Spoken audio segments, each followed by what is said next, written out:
O mga kababayan, andito na si VP Sara sa Senado para humarap mga kababayan sa kanyang budget deliberation para sa susunod na taon.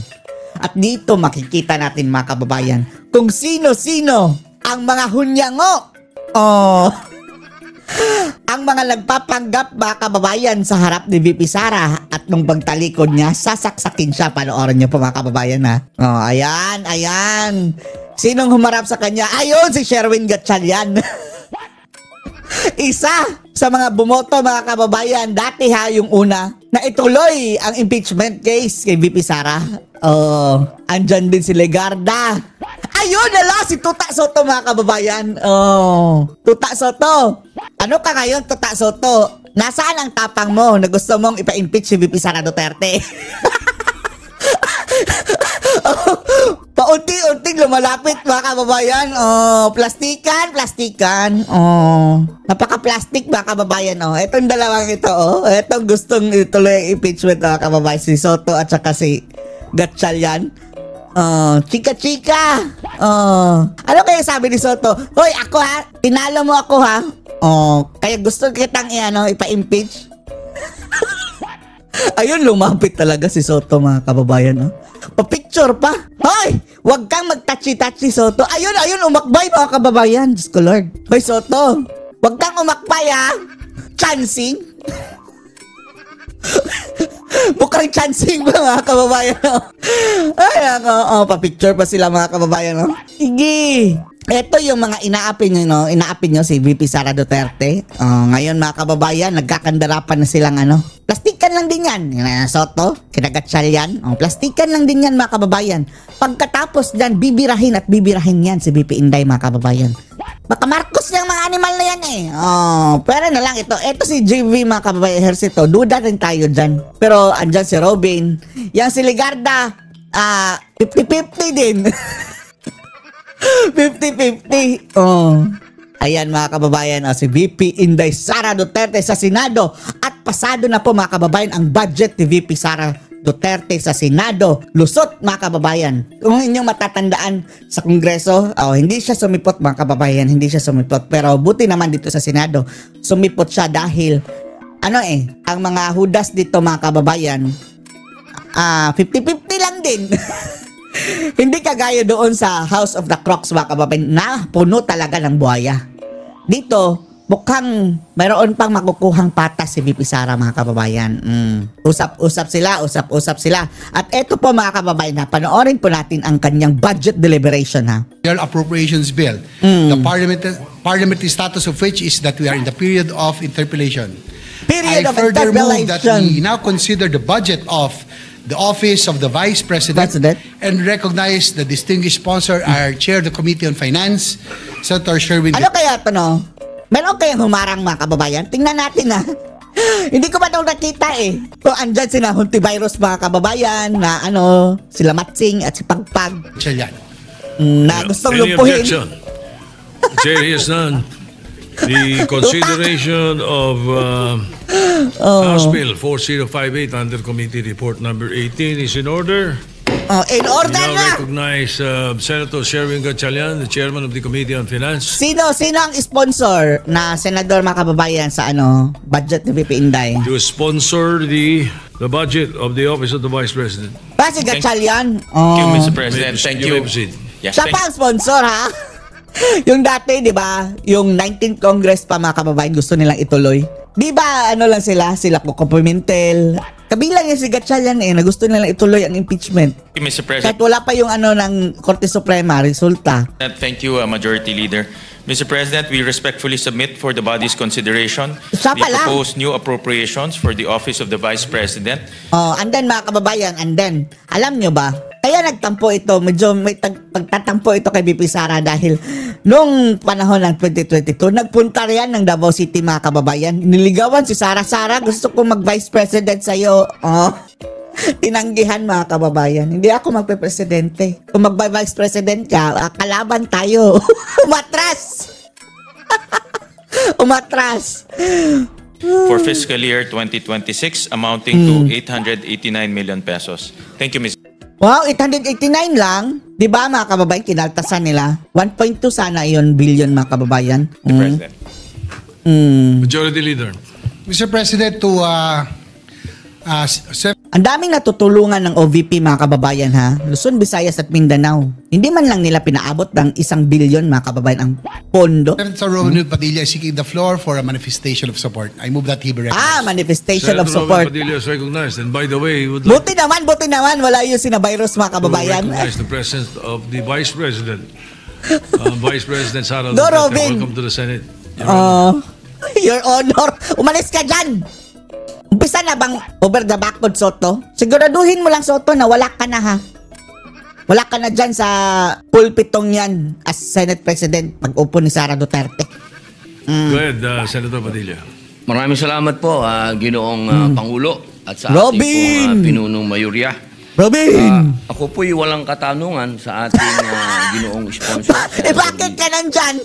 Sherwin Gatchalian, kundi ako po'y magmamanifest lamang. Manifesto lang. Ako po'y natutuwa sapagkat dito po sa ating Sana pinadagdagan mo, Robin. bulwagan ay atin pong hindi binawasan ang budget ng ating pangalawang Pangulo. Bakit sa Congress? Wala ba kayong power? Mas malakas ba ang Kongreso? Binawasan nila mga kababayan sa Kongreso eh. Bagkus Sa pangungunan na Dilima, Percival at mga Makabayan Black. ay dinagdagan. Sapagkat alam niyo po, sa akin pong Pero, sana binalik nyo sa original. Ang proposed mga kababayan ng original, 900 million mga kababayan. Sana binalik nyo na lang doon at least. karanasan sa tuwing may dadating na kalamidad, kalungkutan, Una ang OVP. kamatayan, Kamalasan. naandyan po lagi ang ating pangalawang Pangulo upang makiramay, tumulong, kahit saan pong lupalop. Si Bangag pa nga ang wala mga kababayan, di ba? At buong bansa mga kababayan, hindi kagaya ni Leni Robredo nung una mga kababayan na dyan lang sa Maynila. Hindi siya napunta ba si Leni Robredo sa Mindanao? Kung nagpunta man mga kababayan, mabibilang lang sa isang daliri. Or less. Sa Visayas, nada. Diyan lang siya sa palibot mga kababayan. And then, ang laki ng budget ni Leni. Kung yan lang ang scope niya. Sa Pilipinas, makikita po natin ang opisina ng ating pangalawang Pangulo at siya mismo pumupunta sa mga lugar na hindi pa po naabot ng kahit na sinong naging public official. Oo nga, Kaya ako po'y masaya nagpupunta sa at mga ako liblib. po'y Lalong-lalo na yung DepEd Secretary pa siya mga kababayan. Ang laking tulong ni VP Inday talaga doon. Tapos ngayon mga kababayan, ang ipinalit si Angara. Tingnan nyo sa balita sa bilyonaryo mga kababayan. Parang meron silang Angara Mafia sa kanilang balita mga kababayan na puro magnanakaw daw ang team. Team of 5 na mga malalaking mga magnanakaw daw mga kababayan. Tinawag nilang Angara. Basta Angara mga kababayan daw. Ay, Diyos ko. Bilyonaryo ang nagsabi niyan ha. And coincidentally mga kababayan, ngayon ang Department of Education ang pinakamalaking budget ngayon. Binuhusan ng budget under Angara. Ang bilyonaryo nagsabi. Papasalamat sa ating mga kasama, sa ating pong Salamat din, Robin. sponsor, Senator Sherwin, sa ating pong Senate President. Buti Sa naman, lahat po nag-sponsor na ka, bumubuo, Sherwin. Sa lahat po ng mga senador.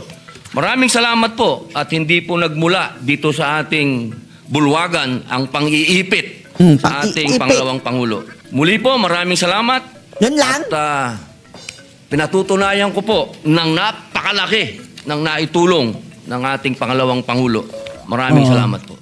Thank you. Thank you. Avocado suit mga kababayan, no? Avocado suit color ang suot ni Robin. Majority Leader, what is the pleasure of the body?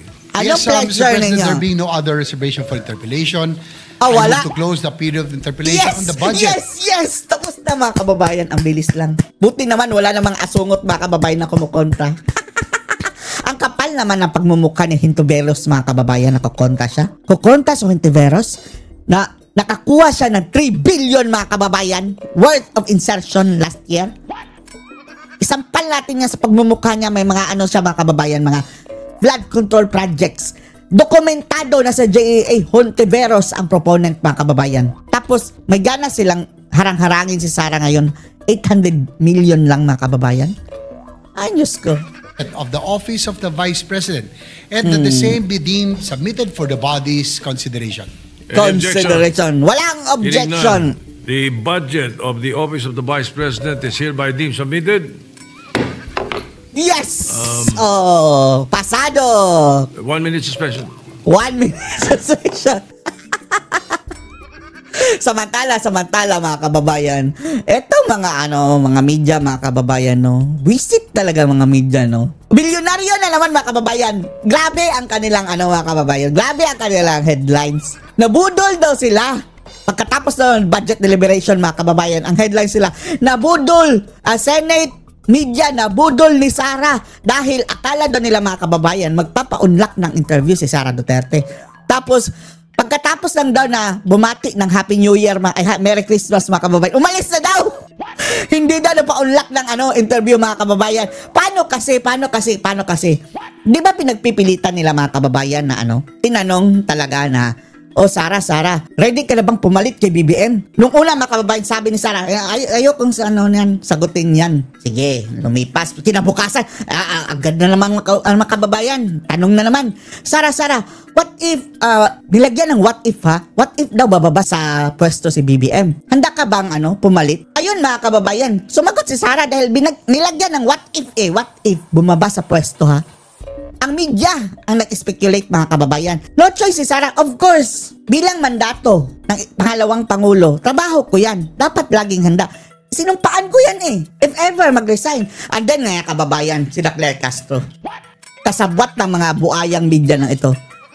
Ginamit na mga kababayan. Tinwist na naman. Nasabi nila, destabilization yan na sinabi ni VP Inday. Nasabi niya handa siyang pumalit kay Bangag. Ay nako. Tingnan nyo ha. Ito mga kababayan. Ito ang sabi ng bilyonaryo na nabudol daw ang Senate na media mga kababayan ha. Umalis daw kaagad. Hindi daw pa-unlock ng maraming intrigang katanungan. Right after the budget deliberation ito. Salamat. Pinagkaguluhan si Sara, mga kababayan, pinagkaguluhan. Uhaw na uhaw itong mga mainstream media na intrigador. Senate leads ng Friends from the Media. The reason na pumunta ako dito ay para batiin kayong lahat na blessed Christmas and a Happy New Year. Bumati lang ng Christmas and Happy New Year. And I wish you good health in the year 2026.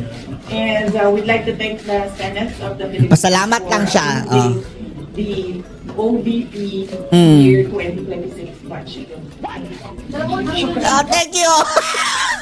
And then, ang binaryo, ang sabi mga kababayan, nabudol daw sila na Sara.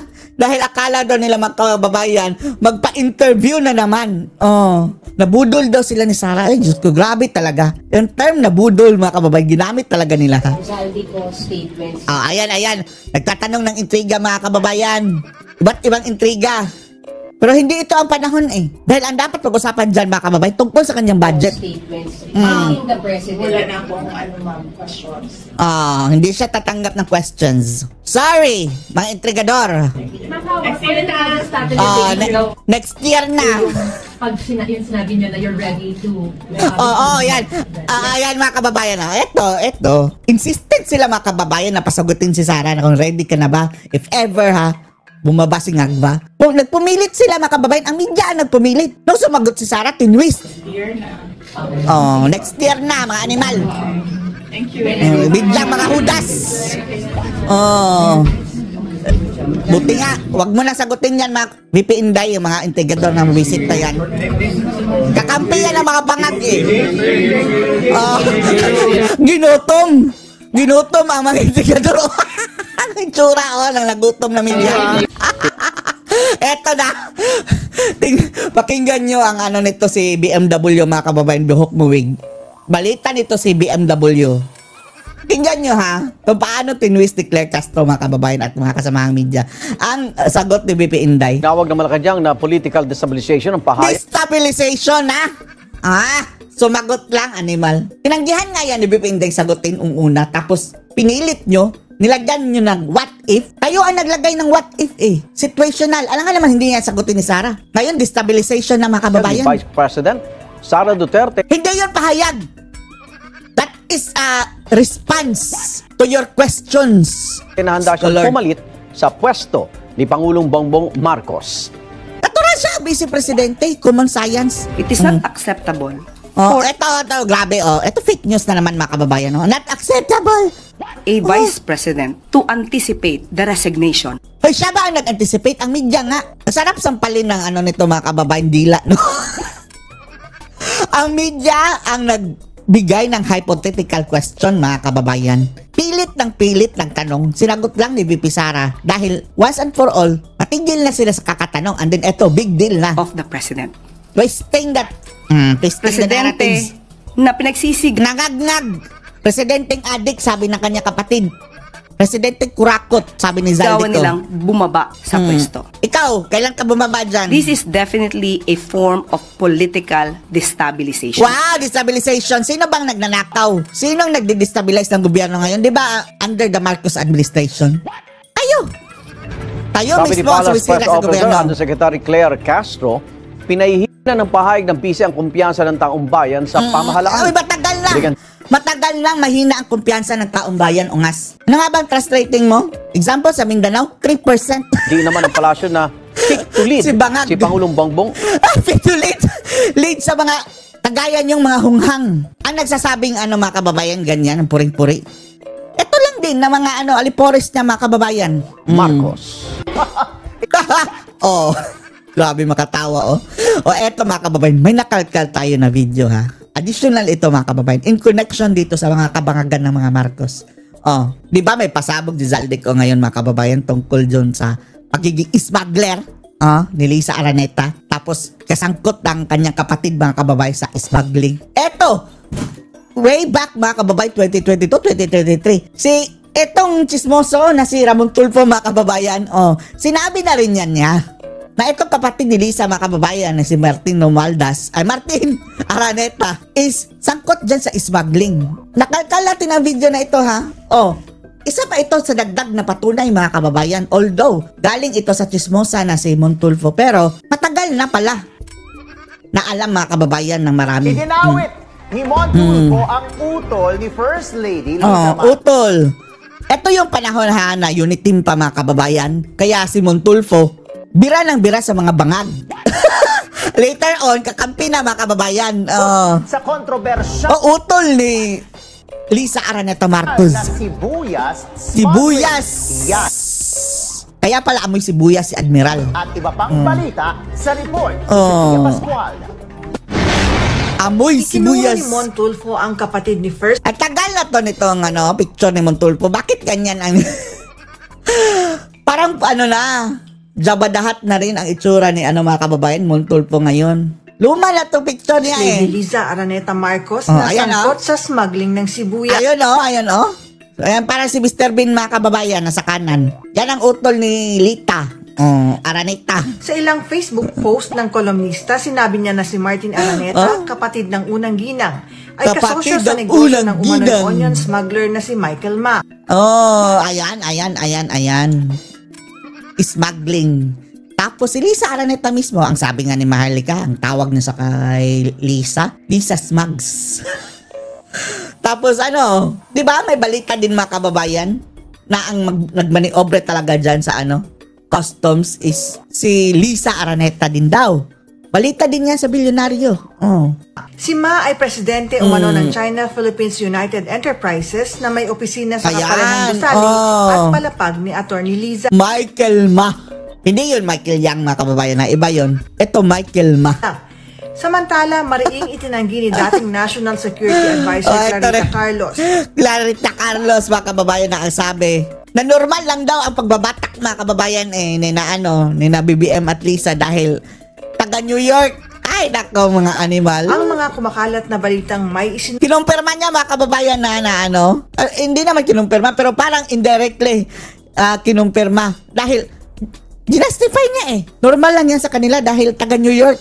Ay, nako. Numita siyang listahan ng smugglers. Normal na dahil lahat daw ng taga New York bumabat. Kay Pangulong Marcos kaya siya tinanggal sa trabaho.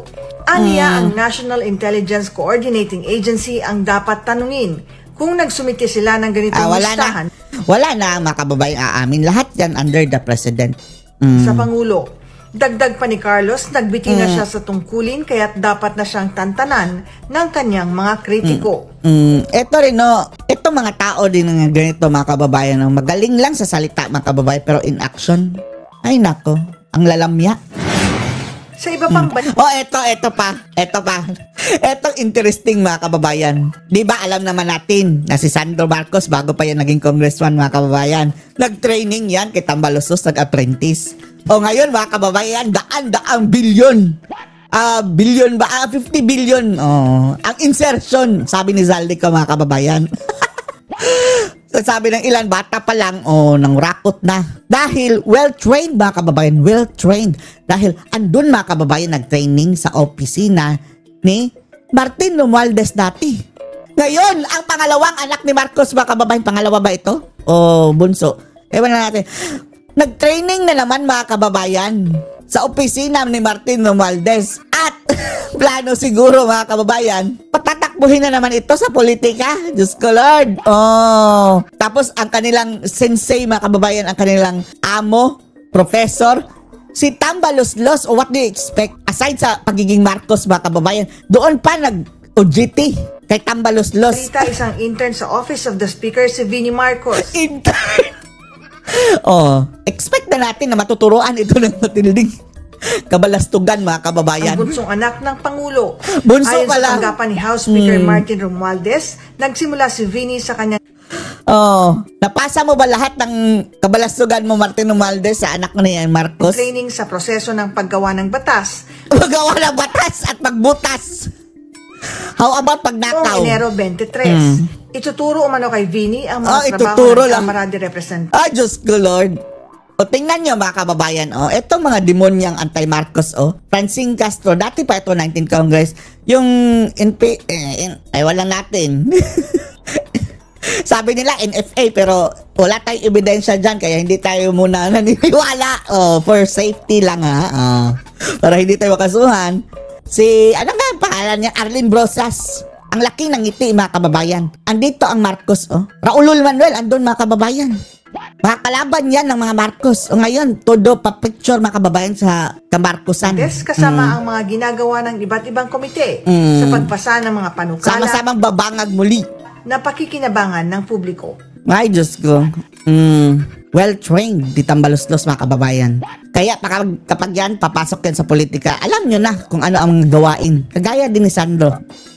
Bakit po all of a sudden naglalabas ng ganitong presidente? Kasi... eto na, mga kababayan. Ang mga banat ni Ted Filon kay The Junior, mga kababayan. Ang init na ng sitwasyon, girl. Talagang gusto nilang diffuse. Gusto nilang salagin ito pong papalapit na sa tanggapan ng presidente. Kumbaga umuusok. Palapit ng palapit, mga kababayan. Wala na. Ando na, mga kababayan. Ando na sa kanila. Pinangalanan na nga silang tatlo. Patayin yung usok para bago pa lumaki yung apoy. Wala na. Sunog na sila, mga kababayan.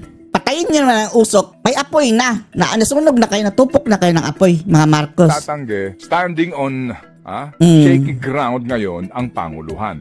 Kaya kinakailangan niya ng update tungkol sa kanyang pinsan at sa kanya rin pong best friend dati na si Zaldico. Pinsan at best friend.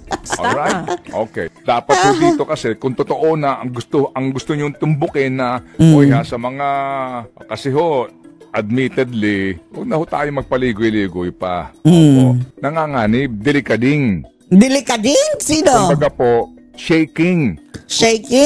Ang mga kuting. Stable. Unstable. Wala nang pangalan ng BBM na kuting, mga kababayan ng ngayon. Ngag-ngag na. Ang Panguluhan. Come on.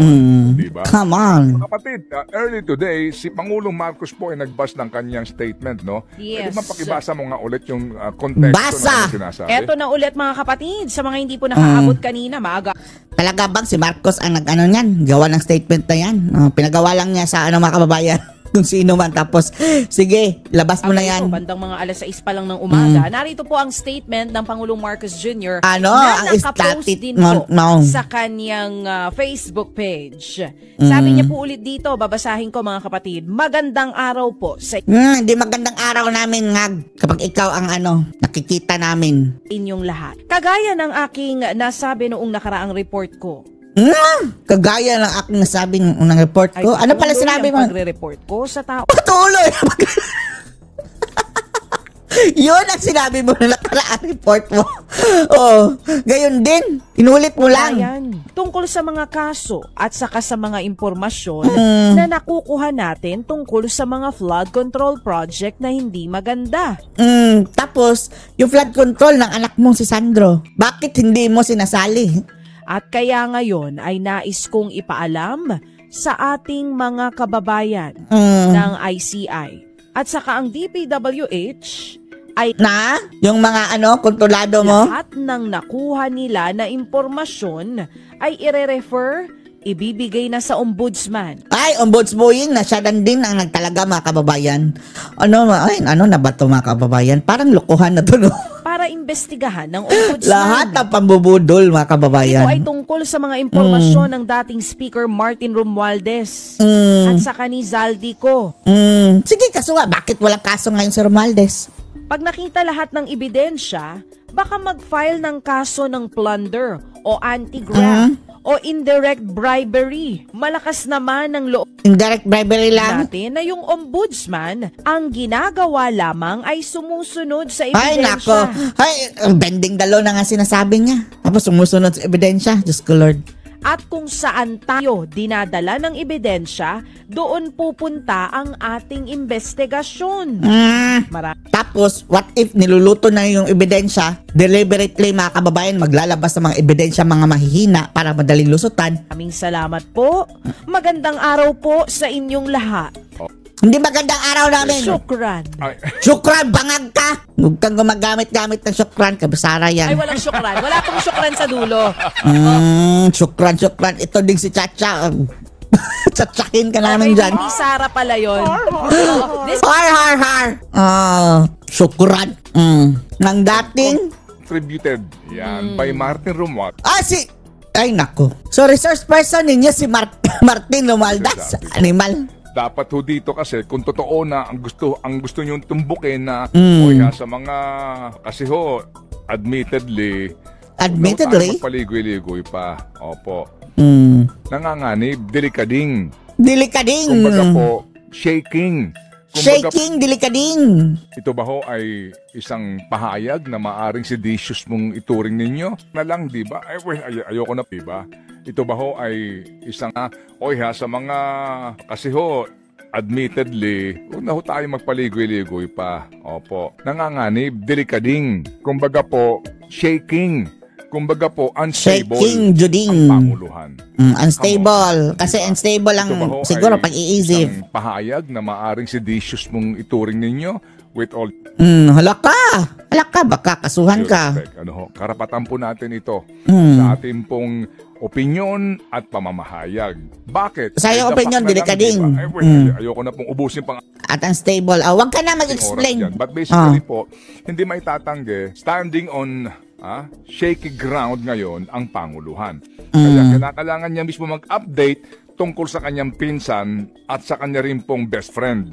Best friend, si Zaldico. Yes, tama. Zaldico Rakot. Pero kung ang sinasabi niya ang tinutumbok ng pananagutan si Martin, may kulang na word rito. Okay? Ano? Ang kulang dito ay laban. Yun. Kasi pwede kang lumusot dito pag sinabing, ba't wala pa si Martin Romualdez? Ba't wala pang kaso? O bakit wala pa siyang hold departure order? O ba't wala pa prison order? Kakansilahin na daw ang pasaporte, ang sabi ni Ngagva. Wag mo akong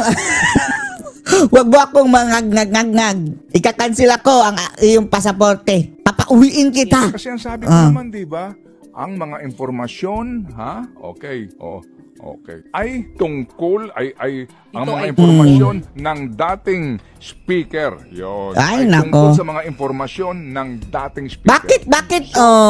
Yung suspect pa, mga kababayan, ang hihingan mo ng statement na pagbabasehan nyo sa inyong pag-iimbestiga, isang kabaliwan, kabangagan kung maituturing yan, mga kababayan. Sa pag-iimbestiga. Hindi sila ang iniimbestigahan. Okay? Pwedeng... To be technical about this. Yeah, totoo naman. Okay? Oo, dapat talagang binabasang maigi kasi yung bawat salita ito ay tungkol sa mga impormasyon laban. Yan. Sa dating speaker. Yan. Okay? Yan. Okay. Kasi po lumalabas dito, nagbigay ng informasyon si Martin at si Zaldi. Oo, at aalamin kung may makikitang ebidensya. Correct. O pwede nating ilagay yung laban sa ito ay tungkol sa mga impormasyon ng dating Speaker Martin Romualdez. Laban! Sa Zaldi ko. Okay, laban kay ganito. Zaldi ko naman. Oo. Ito po, ipinapangalandakan po ng ating Pangulo. Pinapangalandakan ni Ngagva. Ay, Mr. President. Pinagmamalaki niya yan. Ito pong ICI na ito, with all due respect, ay siya ang may gawa. Wala tayong tiwala dyan sa ICI, mga kababayan. Sa totoo lang. Sikliglig sa napakaraming inconsistency. Una ha, nagsabi sila doon sa walang Senado transparency. na magiging open na sila sa tapos, kanila pong mga hearing. Live stream. Umuudon na nga. Tapos biglang bawi. Hindi naman pala totoo. Pag-aaralan pa. Liar! Yung kanila pong sinasabing panuntunan, rules, aba, ang tagal. Ang tagal. Ano yan? IRR ng Republic Act Justice? Tsaka kung matatandaan natin, ang sabi pa, una, tatanungin daw yung witness kung okay sa kanya na i-live stream. Di ba may mga... Bigyan pa ng special treatment ang mga kawatan, mga kababayan. Bakit? Nung nagnakaw sila, humingi ba sila ng permission? Ganun pa silang pahayag. Kailangan pa ng guidelines. Ganon. Sabi nga ni Ombudsman Boying, yun daw pong investigation, ila-live stream nila. Anyari. Pag nangako na siya sinabi ngayon. naman niya, yung mga susunod. Okay, so abangan natin to, di ba? Kayo po dyan sa ICI, pag-aaralan pa yung rules.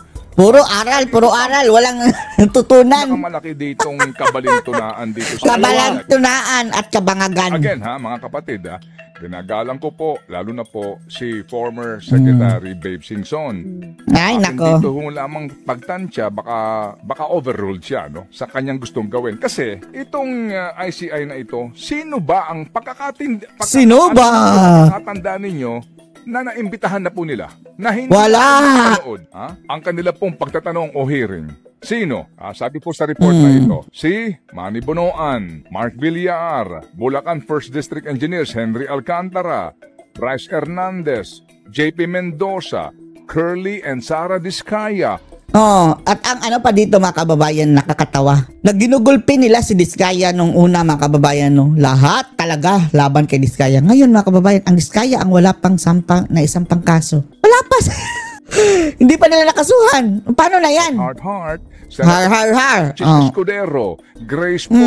Nabota sa Congressman Toby Chanco. 11 billion ang insertion. Ni Grace po. Senator, hindi naman senator, DPWH secretary. Tatakbo kasi senador alam na dis. Si Magalong din, Senator Magalong. Tatakbo ba? Ba't mo kayo nagagalitan? Hindi nalito lang, baka all ears. Ganyan, mga kababayan, ang kanyang mga berada. All ears to me. Okay, nagagalitan mo ako na naman tono mo sorry. Sige, tuloy mo. Napansin mo, tahimik si Senator ngayon? Aspiring Senator siguro. Parang walang... Hindi kahapon meron parang siya. Parang naubusan ng bala, ha? Oo. Ay, nako. Ay, naubusan din ng load. Wala na, naputol, mga kababayan. So, anong masasabi nyo dito sa mga kabangagan? Inyong natutunghayan, mga kababayan? Post your comments below.